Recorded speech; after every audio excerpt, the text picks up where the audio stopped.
My name is Evelyn Mercer, and for most of my 71 years, I was Thomas's wife. Not CEO, not a voting shareholder, just the woman who kept the ledgers warm, the ovens hotter, and the house civil while Mercer Timber Works grew from 2 saws to an empire. I used to say I was the quiet half of a loud idea. This Thanksgiving, I sat at the end of a table I had once measured, stained and set, with my own hands, only now it belonged to other people. The chandeliers glowed as if the room were on stage. Daniel, my son, wore a suit I didn't recognize. Beside him, his wife Serena stood, glass raised, smile edged like a paper cut. "We've decided to streamline the family's obligations," she said, effective immediately. Not, "Are you all right?" Not, "Let us help you set up." Just a dressed-up way to say you're cut out. The room didn't gasp. It tightened. Forks hovered. The cousins looked away. Even the dog stopped pretending to nap. Daniel kept his eyes on the gravy boat as though eye contact might tip him into decency. I reached into my leather bag. No haste, no theater. I placed a cream envelope by the pumpkin pie. "A final gift from the woman who kept this family solvent," I said. "Serena, you may open it." She tore it with 2 practiced fingers. The color drained from her face before the paper finished whispering. Daniel leaned in, his jaw set, then slackened. The header was simple: dissolution and redistribution of the Mercer Family Trust.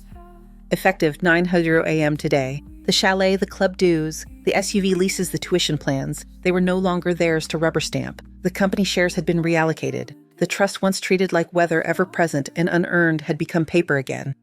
My paper. Daniel finally looked at me. "You did this." I lifted my water, "Not wine. I haven't had wine since Thomas died." He liked one of us sober enough to remember the truth, he'd say. "I did what your father asked me to do if anyone forgot who built their comfort." A fork clattered somewhere down the table. A teenager whispered, "What does it mean?" I spared him a small smile. "It means dessert will be the last sweet thing for a while." No one invited me to stay for coffee. If you want the long history, the payroll I ran when we couldn't afford an accountant, the contracts I typed on a swaying trailer desk, while 8 months pregnant, the storms we bridged by trimming our dinners and never our crew. You'll have to read it in wood grain and old flour on my aprons. I was never on the charter, but I wrote the first brochure. I never sat on the board, but I stayed up through the budgets. I was invisible in minutes, visible in miracles. After Thomas's funeral, visibility turned to erasure. Serena scheduled the movers to refresh the space, and I was escorted politely to the garden cottage, fresh paint, lavender air, and a window facing away from the house. She visited daily at 3 with china cups and small talk about real estate, flowers, weather. Not once did she ask how the weather felt inside my chest. One rainy afternoon, she propped her phone against her handbag and forgot to mute a call. Yes, the garden house. Keep her comfy tea slippers. She'll drift into the background. She smiled at me while her voice told a different story, the way people do when they've mistaken your silence for surrender. That night, I drew 2 columns in a notebook. What they've taken, what I still have. On the left, the house, the invitations, the title, the photo walls. On the right, my name, my memory, my rights in time. Weeks later, after the perfumed kindness, after the polite exile, after the driver with 30 years of loyalty was dismissed by memo, I climbed the back stairs to Thomas's study. The key was still taped behind the old mill painting. The safe opened with the rhythm he'd taught me: left, right, left. Inside lay a letter and a leather folder, notarized and spare. Evelyn, his hand had written, "If they ever forget the foundation, remind them what the house stands on. You may dissolve the trust. Do it for dignity, not revenge." I didn't rush. Power when real doesn't. I waited for a room where the stage lights were Serena's, the silence mine, and the document ours. Thanksgiving seemed appropriate, so I carried the envelope to the table I had built and let the paper speak. By morning, the house had found a new kind of quiet, the sort that follows a storm you created on purpose. I set the kettle on and watched the window cloud with breath. The phone blinked with unheard messages, Daniel's voice moving from fury to pleading. Serena executing a pivot from grandeur to concern, as if tone alone could tape a cracked vase. I turned the device face down and let the water do the talking. There are silences that punish and silences that consecrate. Mine was the latter. I had not collapsed a fortune, I had corrected a story. By 10, I put on my navy coat, the one Thomas used to say made me look like a governor who still baked her own pies, and took the folder from the drawer where I had kept it safe for years, without fully realizing I was keeping myself safe inside it. I called Miriam Dalton, the attorney Thomas trusted, when the papers mattered more than the speeches. "Mrs. Mercer," Miriam said, crisp as the first snap of frost. "I was expecting you after last night's filings posted to the clerk. I suppose I wanted to see the stamps with my own eyes," I said. "Come to the office. Bring the letter." On the way, I rode with Walter, though the estate had modernized and tried to retire him twice. He had driven me to every hospital recital and midnight mercy errand for 30 years. He claimed he hadn't seen the messages yet. The way his jaw tightened when I mentioned Thanksgiving told me he had simply refused to listen to them. "I'll wait at the curb," he said, as if there were any other way. Miriam's office always smelled faintly of lemon oil and old arguments won. She greeted me with a restrained smile, took the folder and letter, and read with the patience of a clockmaker. Then she placed everything on the desk with the care one gives to a violin before beginning the second movement. "Your late husband anticipated 2 truths," she said. "First, that memory is a poor accountant. Second, that power is safest in the hands of the person who paid attention." "I paid attention," I said. "I know." She slid across a new packet. "We've recorded the dissolution of the Mercer Family Trust at 9:02 a.m. yesterday per the co-trustee clause. That shuts the spigot. What remains is cleanup." "Cleanup," I repeated, as if the word could carry what I had seen in ledgers with cheerful column headers hiding insolence. "Then let's scrub." Miriam outlined the plan like a math teacher who enjoyed clean lines, immediate notices to financial institutions, revocation of 19 delegations I had signed in grief and convenience over the last decade, a freeze on foundation disbursements pending an audit, and a petition to replace the foundation's operating trustee with someone who understood the difference between stewardship and spectacle. And the misuse I asked, meaning the part that had kept me awake counting names instead of sheep education funds, rerouted home renovations filed as community impact selfies in front of a mountain lodge paid in cash by an entity called DNS Alpine Holdings LLC. Not very imaginative if you know the initials of my son and his wife. Miriam pulled a thin folder from beneath the thick one, documented and cross-referenced. "We have bank trails, property records, and a cheerful brochure featuring your daughter-in-law's signature perfume on the paper. If you choose, we pursue restitution and relinquishment. If you wish to escalate, we have statutes." "I don't want revenge," I said, and the admission surprised me only because it sounded small beside the harm. "I want the story to tell the truth again, and I want the people who wrote their names over mine to learn the pen can be taken back." Miriam nodded. "Then we'll ask for everything back and insist on nothing forward. Restitution in full and a signed renunciation of any claim to your estate and philanthropic instruments. In exchange, we forego criminal referrals if they cooperate fast. And if they don't," she folded her hands, "then we let the law speak in a voice even they can't talk over." I signed what needed my hand a steadier hand than I expected. My signature looked less like an apology and more like a line in the sand. Outside, Walter held the door and regarded me with the gentle curiosity of a person who has learned not to ask a woman to explain her strength. "Home, Mrs. Mercer." "Not yet," I said. "The old mill." He understood without asking which one, the original Mercer Timberworks site, now a parking lot with a plaque and a maple tree that had learned to root in stubborn ground. We stood where the saws had once been, where Thomas and I had once promised more to each other than any deed could hold. The wind came off the river and made the plaque tremble just enough to sound like breath. "He always said you'd know what to do," Walter offered. "He said I'd remember what mattered. Sometimes that's the same thing." On the way back, Walter cleared his throat. "They tried to let me go, again, Mrs. Mercer. A memo. I believe the phrase was, legacy functions to be replaced with app-based services. Did you sign anything?" "I signed my name where it belongs and nowhere else." I smiled at that. "Good. There's room for loyalty in this house, even if the house forgot where to look." When we pulled into the drive, Serena's SUV, Evie sat at the curb, expensive and apologetic. She's always believed regret could be arranged like centerpiece flowers. She met me on the walkway in a coat whose belt tied like a bow on a gift to herself. "Evelyn," she began low and smooth last night, "was a misunderstanding that has gotten theatrical for the sake of the children." "Say Maya's name," I said. "She isn't the children. She is Maya." Serena blinked. She is very good at blinking. For Maya. And the boys. Daniel is beside himself. "We can fix this. The optics are your native country," I said softly. "This is not about optics. This is about arithmetic and ethics, both of which you were happy to outsource until the numbers came home." I nodded toward the house. "You invited me to disappear in a cottage. I declined." Her smile went brittle. "You really want to tear the family apart?" "I'm not tearing," I said. "I'm unbraiding the parts you knotted around yourselves and called inheritance." She looked past me, a habit of hers, the gaze that leaps the person in front of her and lands on the reputation beyond them. "We'll see you in court," she said, the last refuge of people who mistake a building for the ground beneath it. "You will not see me," I said. "You will encounter my documents and your own signatures." She left without slamming the door, which disappointed me only because doors deserve the truth too. Inside, I brewed tea, the way Thomas liked, when he needed a map, through a fog strong with a curl of lemon peel to remind the tongue that clarity still exists. At 3 o'clock the hour, Serena had colonized with China. In small talk, I walked to the garden cottage and stood in the doorway there, The room smelled of lavender and fresh paint and a kindness that had been ironed so flat it didn't bend. I packed the few objects that were truly mine, the ledger where I had recorded birth bonuses and blood pressures, the maple leaf brooch he'd given me when profits first turned into plans, and the notebook with 2 columns, what they took and what I still have. I added a new line to the right side my pace. The printer in the study came alive, then spitting out the formal notices Miriam had cued. One by one, like a metronome revocation freeze notice audit appointment. I rang Helen Ward, the estate's longest-standing manager, a woman who could inventory a house's soul without lifting a drawer. "Helen," I said, "how would you feel about stepping into a new post, temporary but real operating trustee for the Mercer Foundation?" A soft intake of breath. "Mrs. Mercer, I keep receipts for linens and for loyalties. You know I will do whatever is right by the work." "That's why I'm asking you," I said. "Right by the work, not by the parties." "I'll be honored," she said, and I heard in her voice the sound a house makes when someone remembers to oil the hinges. By dusk, the first volley arrived an email from a firm that had replaced Miriam in Daniel's imagination, CCing everyone with a surname and a stake. The subject line used my first name without the courtesy of the Mrs., as if informality could pocket deference. Given the recent activity initiated by Ms. Mercer, it began our clients are eager to de-escalate and propose a good-faith conference to seek a family-forward solution.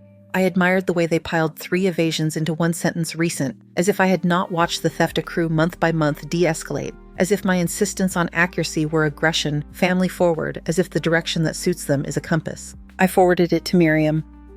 She replied with one line, "We will meet with paper." That night, I couldn't sleep. Not from fear, but from an odd industrious calm, the rare peace that settles in once you stop auditioning for your own life. I rose and wrote 4 letters in my careful hand, one to Maya about the first time her grandfather let her steer the wheel of the old pickup in the pasture, how he kept his foot hovering over the brake, not because he didn't trust her, but because that's what guardians do. One to Walter, thanking him for every mile he drove that an app would never understand. Enclosing the watch Thomas never wore because time for him was always measured in timber cured and payroll made. One to Helen, formal in tone with the authority to sign, for the programs that mattered, apprenticeships, safety gear upgrades, and the clinic we funded when the lumberyard's dust started showing up in lungs. And one to myself, a habit I had abandoned sometime after the second expansion and before the first grandchild. I wrote, "You remembered. That is the whole job. Yoa." Morning brought rain that rinsed the last of the holiday smell from the air. I walked through the kitchen, my kitchen, even if the deed had pretended otherwise for years, and made lists the way I make casseroles, layered but practical. Then I logged into the portal. Serena thought I didn't know existed and confirmed what the paper trail had already confessed: administrative disbursements labeled like perfume, vague, expensive, non-nutritive. A scholarship line for Maya marked closed. A transfer to DNS Alpine winking from the screen like a dare. At 11, the landline blessed dinosaur rang. A hesitant male voice, "Mrs. Mercer." "This is Ethan Price. I used to be on the trust accounting team." I sat. People who say used to be often bring what the current tense is too frightened to hold. "I have something I should have said sooner," he went on. "A transfer years back, 280,000 flagged for community outreach under your name. It didn't go there." "Where did it go, Mr. Price?" I asked, though I already knew the shape of the answer. "A shell? Then a franchise, Ms. Serena's spa group in Denver." Silence breathed between us. "I'm not asking for anything. I kept the originals because paper should outlast shame." "Bring them," I said. "You'll be met by an attorney. And thank you for being late rather than never." The conference happened 2 days later in a room more glass than wall, the kind of place where men mistake a view for vision. Daniel sat opposite me, a lawyer at each elbow, like bookends propping up a biography he hadn't read. Serena did not attend. She prefers rooms where applause is guaranteed. Daniel looked older in a way. Tragedy does not deserve credit for older, like people look when they realize the ladder they climbed is leaning on a facade. "Mother," he started, finding the word when his counsel's eyes flicked toward him. "We can fix this." Miriam slid a stack across the table. "This is how we fix it: full restitution of misappropriated sums within 30 days, assigned relinquishment of any claim to Mrs. Mercer's estate, corporate shares, or philanthropic instruments. A public correction acknowledging errors, and your permanent recusal from any fiduciary role touching these assets. In exchange, we do not press criminal charges." His attorney tried the techniques: minimize, euphemize, personalize. He said family dispute, an unfortunate ambiguity, and elder misunderstanding. Miriam answered with statutes, not adjectives. Daniel's voice broke on the 3rd attempt at outrage. "You'd do this to your son." "I am not doing anything to you," I said. "I am refusing to let you do anything more to the people your father and I promised to care for, including you if you can remember who you were, before you learned to call exploitation a budget line." He looked at his hands the way boys do when they have broken a toy and want the floorboards to swallow the evidence. The meeting ended with a promise to respond by week's end. Promises are cheap, paper costs. Outside at the curb, Walter waited. He didn't ask. He drove. We passed the river yard where the new crews were learning to read lumber the way midwives read a cry. I asked him to slow down. The stacks looked like hymnals at rest. 2 nights later, an envelope slid under my door at the garden cottage I now used as a study. The handwriting was the sort that Dotsie's with small circles Maya's. Inside a letter that didn't try to fix anything, which is another way to say it helped more than anything else could have. She wrote, "I saw your face when they said it. I should have gotten up. I'm getting up now. I choose you." I put the letter beside Thomas's 2 love notes from opposite directions catching the same light. On Friday, the response came from council acceptance of terms with the false dignity of men who pretend capitulation is magnanimity. Restitution to be wired in stages, renunciations to be notarized, a statement drafted to clarify misunderstandings. Miriam translated their paragraphs into one word. Done. "Will you move?" she asked later when we stood at my kitchen counter while my kettle hummed its old hymn. Eventually I said, but not like an exile, like a person who can choose a front door again. She smiled and placed a small folded recipe card on the counter. "My mother's pecan pie," she said, "for when Thanksgiving looks different." That weekend I walked the property at dawn, touched the bark of the oak we planted when Daniel was born, and told the tree what I had told the judge with my signature: foundations are not furniture. You do not put them in back houses and call it kindness. Back inside, I opened the cedar chest and found the brochure I wrote for Mercer Timberworks when it fit into 2 rooms in a dream. The headline read, "We build what outlasts the season." I laughed quietly because quiet is how some victories prefer to arrive, and pinned my maple leaf brooch to the collar of my everyday sweater. Sunday clothes are for performances. I am done with performances. Late afternoon, a delivery arrived from Helen, a box of files, a ring of keys, and a note. "We have cut the lights to projects that shone on cameras and restored them to the places that keep people breathing." She closed with a sentence that had the simplicity of a ledger line. "Welcome back, Mrs. Mercer." That evening, I baked a lemon loaf, the kind that carries its own glaze the way some truths carry their own proof. I sliced a piece for Walter and left it by the gate. I sliced another and walked it down to the cottage, set it on the empty tea tray that had once been Serena's stage, and imagined how it would feel to open a door someday that belonged to no one but me and the air. Before bed, I took out the notebook and drew the columns one more time. What they took: rooms, routines a seat at tables, bought with the hours of my hands. What I still have: my name, my pace, my paper, my witnesses, my work, my will. Underneath, I wrote a line I didn't know I had been moving toward until the pen made it simple: I am not fading. I am finishing what I began. I closed the book and slept as if the house were finally built on the right story again. The wires arrived in stages, just as Miriam had predicted, numbers stepping back over the line they'd crossed, reluctant but obedient. Banks wrote with language that sounded like rain, translating itself into gutter, received, posted, reconciled. There was no moment of champagne, no speech.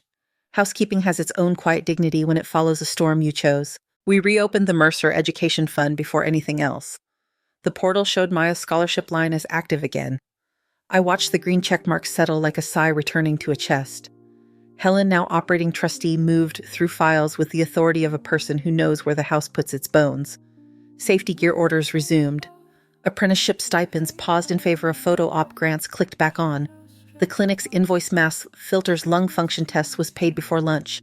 Miriam drafted the public correction. I rewrote it once, then again stripping it of spin until all that remained was a paragraph you could read aloud at a kitchen table without blushing. Errors were made by individuals previously entrusted with fiduciary access. Those errors have been corrected. Funds are restored. Governance has been strengthened. The Foundation's work returns to workers, students, and safety where it belongs. No blame by name. The paper already carried names. It didn't need my voice to brand them. Messages came like weather fronts. Contractors called to say it's good to see the lights on where they matter. A foreman sent a photo of a new apprentice in a hard hat, 2 sizes too large, grinning like a future that hadn't been canceled. A retired bookkeeper mailed me a ledger she'd kept for just in case a crocheted cover around it, as if arithmetic could catch cold. Daniel's first note was typed. His second was handwritten. In the cursive I taught him, he wrote, "I am sorry I let someone else use my voice." He asked to meet where we can't perform. I suggested the oak by the pasture, the tree we planted the spring he learned to ride a bike. He was early. He always was when he was small, and the day promised something he couldn't manage without help. He stood with his hands in his pockets like a boy, waiting outside a principal's office, and for the first time in months I saw his face, without the scaffolding of other people's ambition. I have signed everything Miriam sent, he began. I'll sign anything else she asks. That is paper, I said. Paper is the floor. We are talking about walls. He looked at the bark, not at me. I don't know how to be your son without being in it. The company, the foundation, That sentence has too many nouns and not enough verbs, I said. If you want to be my son, begin here, call before you come over. Help when you see a heavy box, listen when I say I am tired. Money may not walk into my kitchen again, you may. He nodded once. Serena is at her mother's, he added a report he seemed obligated to file as if I'd asked. I am not a court, I replied. You don't need to bracket your sentences with other people. We stood in a silence that did not accuse. A crow landed on the fence and declared the sky legal for flight. When he finally looked at me, I saw what apology can be, when it grows out of the body and not the script wet at the edges, clumsy warm. I said, streamline obligations. He whispered, ashamed of the phrase now that it had to live outdoors. I heard myself and I didn't stop. Then this is your practice, I said. Hear yourself sooner. Stop sooner. He bent to touch the roots the way he used to examine everything for a mechanism. Do you want me to leave? I want you to stop asking me to decide who you are, I said. Decide. Then bring that person to dinner. He laughed once the old boy laughed, the one with no business plan on it. We did not hug. Not yet. Love doesn't always move on the schedule of reconciliation. We walked back toward the house with space between us that felt like air, not like absence. Serena sent a bouquet white lilies, a scent that belongs to weddings and hospitals and public relations. Her note read, for healing. I took the flowers to the clinic where the nurse divided them into 3 mason jars and set them by the spirometers. I kept the empty vase and scrubbed its perfume from the glass until water smelled like itself again. Maya came on Sunday with a camera the size of a book and a list of questions on the back of an index card. I want to make a short film, she said, about unseen hands. Is that too on the nose? I can't think of a better title. It's exactly on the nose, I said. Sometimes a nose needs company. We walked to the river yard. She filmed the stacks, the forklift choreography of veteran sawyers' hands tracing a knot line the way a midwife maps a baby's crown. She filmed Walter easing the truck under the loading bay, the same concentration he used when I cried silently in the back seat on hospital nights and he found the only pothole-free route in the county. What do you want people to know? She asked him. That some roads are shorter if you don't try to be the hero, Walter said, checking a mirror. Turn left when you're told. Turn right when you ain't. She laughed, the camera bobbing like a head agreeing. She interviewed Helen in the foundation office where the walls had new clipboards labeled respirators, boots, Pell Grants, car seats. We funded car seats, Maya asked, surprised. We do now, Helen said. Safety doesn't clock out at 5. When we got home, Maya filmed my hands opening a drawer, the drawer with the maple leaf brooch, Thomas's letter, and the recipe card Miriam had given me. Tell me what each thing is, she said. I told her a brooch can be armor if you pin it where eyes land. A letter can be a will even when the estate is already accounted for. A recipe can be a constitution if enough people agree to bake. Governance, too, became a recipe. Miriam and I convened the board in the old dining room because I wanted the slender violence of that table to be repurposed. Helen set out water and legal pads. I wore my everyday sweater and the brooch. We passed bylaws with the courtesy of people signing a guest book at a funeral for bad habits. Every disbursement would require a proof of purpose and a receipt that breathes meaning someone whose ribs it relieved. No trustee could approve a grant for any entity whose primary output was visibility. A quiet review would be held each quarter. No speeches, just a list of names benefited, read aloud like a roll call to which we all had to answer present. When the vote concluded, no one applauded. We don't applaud gravity for working. I walked the house for the first time unstaged. I opened the windows. I sent 3 sets of napkin rings shaped like autumn leaves to the thrift shop and left a note in the bag, for some table that means it. I donated the gold-rimmed china to the vocational high school's restaurant program and wrote a check for knives that could hold an edge. The garden cottage, once my polite exile, became a nurse station annex on Tuesdays and Thursdays. The first morning, 2 men came in from the yard coughing through jokes about the weather. The nurse waited until they finished their routine before handing each a spirometry straw like a whistle in a new kind of band. At night, the house was quieter. Not because I was alone, quiet needn't be lonely, but because the room stopped auditioning for the world. I cooked lemon chicken in a skillet that knew my hand. I wrote checks that taught my signature to walk in work boots. On a Thursday, Miriam brought forms and a question. Have you thought about where you want to live when you aren't living other people's expectations? She said it like handing me a key I'd forgotten I owned. There is a cottage I have passed for years on the road to the state park, cedar shingles and shutters the exact blue of a work shirt after 100 washes. The porch faces east, which means morning would arrive through the front door and not through someone else's calendar. We drove past it together. The real estate sign hung modestly, as if unsure whether it was appropriate to call attention to itself. I don't want to move like an exile, I said. I want to move like a person who finished a chapter and turned the page without tearing it. Then let's inquire, Miriam said, already composing an email in her head. I went home and opened the cedar chest. I packed a small box labeled Keep. Inside the brooch, the 2 letters, the ledger with flour dust still between pages, the recipe card and the notebook with its columns. Before I closed the lid, I added Walter's watch alone until he said he was ready to retire on his terms, not theirs. That weekend, Daniel texted before he came. He carried a toolbox instead of a speech. The garden fence had sagged under last winter's snow. He reset the posts and didn't ask for lemonade. At noon, he wiped his hands on his jeans and said, I can come next Saturday and finish the far side. You can, I said. Bring Maya? The corner posts take 2 sets of hands. He nodded. The word family did not appear once. Sometimes its absence is a kindness. I finished the day with a walk to the pasture. The oak gave its shade the way old things do without negotiation. I sat where the roots bulged and looked back at the house that had learned at last to be a shelter instead of a stage. In the distance, the mill hummed a sound I have always trusted more than applause. Back inside, I drew the columns one more time. What they took a seat, they thought was a throne, a script that never fit my mouth, the illusion that I was furniture. What? I keep my porch light, my ledger of names, a table that feeds and never performs a law, that speaks in nouns, a silence that does not apologize, and a key to a door I will open because I want to, not because I must. Underneath, I wrote a sentence that had waited decades for a pencil sharp enough to hold it. I am not rebuilding. I am continuing construction on the thing that was always mine, a life that outlasts the season. The cottage came with cedar shingles, a porch that faced the first light, and a key that turned without protest. Miriam read the papers aloud like vows. Helen double-checked the utilities like a nurse taking vitals, and Walter stood by the truck with his cap in his hands, as if tipping it to a new season. I brought Little the ledger powdered with flour, the maple leaf brooch, Thomas's letter, Miriam's recipe card, and the notebook with the 2 columns that had steadied me when my house was performing a play I hadn't auditioned for. Before we left the estate, I walked it once more, not as a ghost, but as a maker. The garden cottage, once a polite exile, was humming as the nurse, annex spirometers in a neat row, a jar of peppermints, a sign that read, Breath is Work's partner. In the big house, sunlight fell across the dining table like a verdict. We had held the board there last week. The room had listened and for once not argued. I placed the old Mercer brochure, We Build What Outlasts the Season, in a drawer labeled Archives, and left a note for whoever opens it next. If you forget why this exists, bake something and carry it over to the yard. The answer will meet you halfway. At the gate, Helen handed me a ring of keys with only one left on it. We'll be fine, she said. Go be something other than a steward for a while. I don't know how to be anything else. She smiled. Then be a steward of yourself. Walter took the long road by the river, the one with fewer stoplights and more memory. We passed the old mill plaque. The maple there had gone from sapling to shade in the time it took some men to mistake a fortune for permission. I wanted to pin my brooch to its bark, the way you pin a corsage before a dance, but I kept it on my sweater where Thomas liked to see it visible, not performative. The cottage door opened to a quiet that was not empty. It smelled of wood and salt, and a previous owner's faith in open shelves. I set the kettle on, then opened windows until the rooms remembered how to breathe. The first night, I ate lemon toast and listened to the tide of traffic far enough away to sound like weather.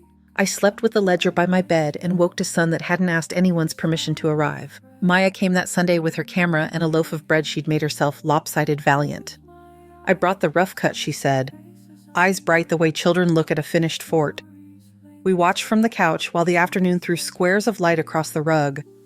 Unseen hands opened on the river yard at dawn, forklifts moving like patient animals. It lingered on Helen's clipboards on a glove hung to dry on Walter's mirror as he eased past a puddle he'd known was there before it rained. There was no narration. The film trusted the work to speak. When it ended, we didn't clap.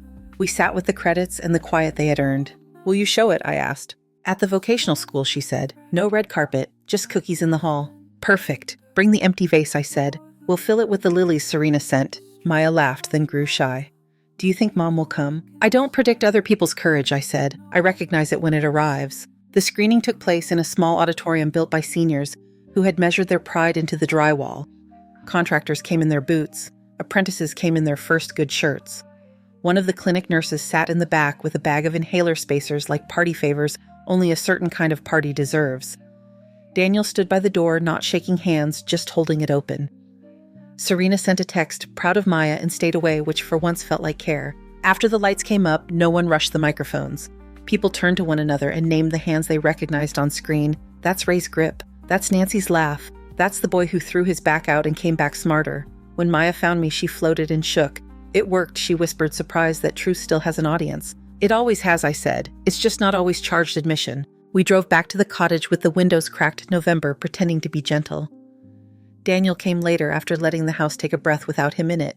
He brought a small paper bag from the shop, 4 cedar caps for the fence posts we'd left raw. I measured twice, he said. I hope you cut once, I answered, and we both smiled at how a mother's reflex can be a bridge if you don't load it with traffic. He looked at the porch light. It suits you, he said. Because it stays on for the people I invite, I replied. He didn't ask to come in. He put the bag on the step like a thank you. You don't write down and left with a wave that used to be a boy's and now finally was a man's. A week later, I hosted my own version of Thanksgiving. No production, no place cards, no musical quartet piped in from nowhere. Just a table that fit the room and the people the room fit. Maya with her camera turned off Helen with a stack of grant requests to review after dessert. Walter with a story about a road crew who once paved around a milkweed patch because the monarchs needed it more than traffic did. Miriam arrived late, like a judge who knows the verdict but still listens to closing arguments. We ate pecan pie from her mother's card. It cracked just enough along the top to prove a human hand had made it. After they left, I washed dishes until water no longer remembered the meal and set the brooch on the sill to catch the moon.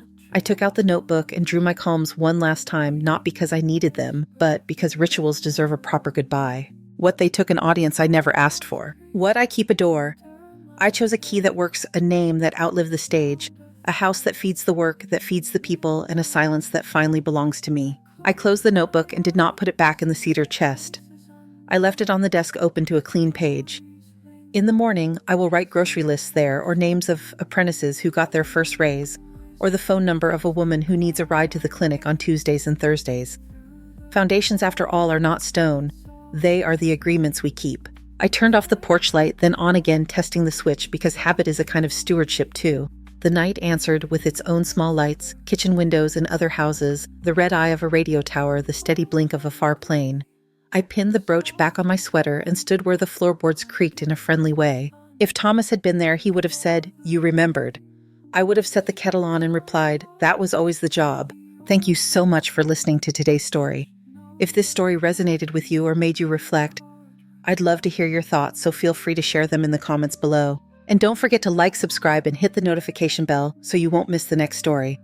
I'll see you next time as we continue exploring more journeys and lessons together.